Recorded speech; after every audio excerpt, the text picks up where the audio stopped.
Hello my লাভি viewers, আসসালামু আলাইকুম। সুন্দর একটি লিভিং রুম ডেকোরেশন নিয়ে চলে আসলাম। আশা করি সবার ভালো লাগবে।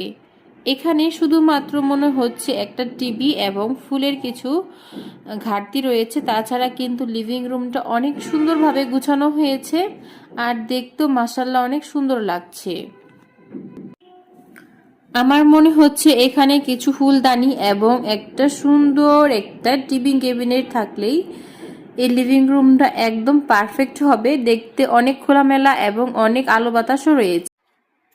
আজকে আমার ভিউয়ার্সদের কাছে একটাই রিকোয়েস্ট, সবাই কিন্তু আমার ভিডিও দেখেন কিন্তু কেউ কমেন্ট এবং লাইক করতে অনেকেই ভুলে যাচ্ছেন। তো ভিউয়ার্স, ভিডিওগুলো যখনই দেখবেন লাইক এবং শেয়ার করে রাখবেন। আশা করি নিত্য নতুন আরো ভিডিও নিয়ে আসবো। সবাই নিশ্চয়ই ভালো থাকবেন এই বলে সবাইকে বাই বাই জানাচ্ছি।